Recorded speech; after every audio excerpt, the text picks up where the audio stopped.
It's time for tutorials, and today I want to talk about two different series that we have in this week's routine. The first one is the leg series. We're going to talk about how to avoid lower back pain. The second is the lunge series. I'm going to talk about body placement, how to avoid lower back pain in that series, and also show you a really cool alternative that you can do with a chair. So let's get started.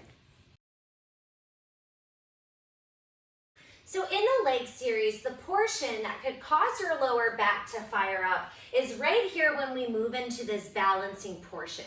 The tendency will be to keep your chest really high and extend the leg. And as you can see, this puts a really big arch in my lower back, which can cause it to feel a little aggravated.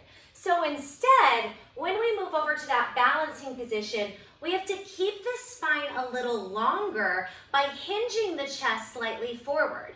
I think the best way to show you this is a little wrong way versus right way, so let's show you that now.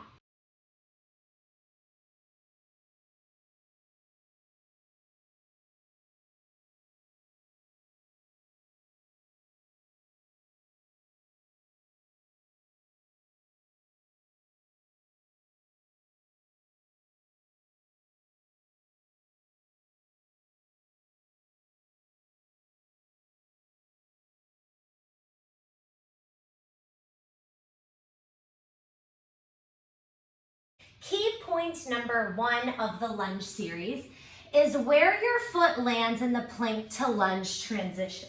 So just a reminder, we do have a full tutorial about how to better do this transition because it's really tough and I know it.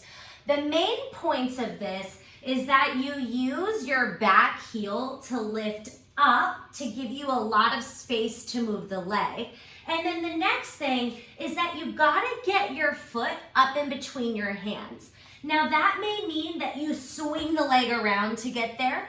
That may mean that you get the foot down and then you wiggle it way forward in order to get there.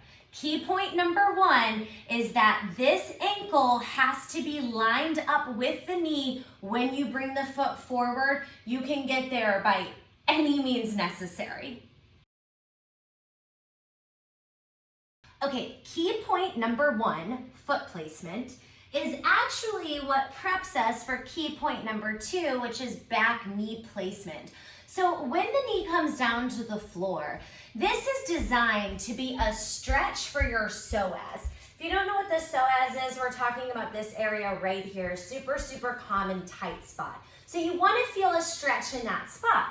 Now, if when I bring my knee forward, I don't get it all the way up in between my hands. Let's say it only lands here. Then when I take my back knee down to the floor, it's going to be pretty much in line with my hip. Not only will I not feel a stretch in this psoas, I will also bother my knee by it coming so far forward, and then I won't be able to lift my hands up. Like, this isn't anything except a super uncomfortable position for the body. So I gotta get that foot all the way up in between my hands. Then as I bring my back knee down, I wanna think about that psoas stretch, knee behind the hip. This is pulling super long. That's going to allow me to lift my hands up safely and then return. Key point number 3, you do not have to lift all the way up to this, right? Then once again, we're creating that deep arch in the back. All you need to do is lift the arms any amount that allows you to feel a stretch back here in this leg. Think about keeping your low belly pulled in, and again, here is most likely going to be better than here. Unless you're like super flexy, big time flexible in your lower back, then good for you. Key point number 4 is the hamstring stretch. Now, if you can take your leg all the way to straight, mine's not even all the way straight, it's close. That's awesome, but you don't have to go very far. So much like the last tip that I just gave you, when you are pushing backwards, you only need to go as far back as it takes for you to feel a stretch in your hamstring. If you push too far and you overextend, it will end up tugging into your lower back. So keep the stretch here in the hamstring, even if that means you do not straighten the leg all the way. Key point number 5 has to do with this circle that happens with the arms. So once again, you do not have to lift the chest super high. You don't have to come all the way back here. In fact, please do not go all the way back there. Once you come off of the floor, chest lifts, take the arm circle, pull the belly in, keep the lower back long, and then return back any way that you need to get there to your plank position. The next thing I want to show you is the lunge series using the support of a chair. Listen up, folks. If you use a chair, it does not signify that you're weak. It does not signify that you're not able. It's not a bad thing. What it does signify is that you're listening to your body and ensuring that you're taking the steps needed to feel this correctly. So if you're a little iffy about the lunge series, definitely try what I'm about to show you.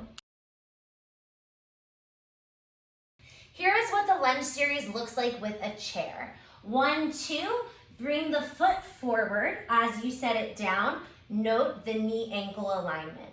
3, 4, just hold. 5, 6, arms lift up. 7, 8, arms go down.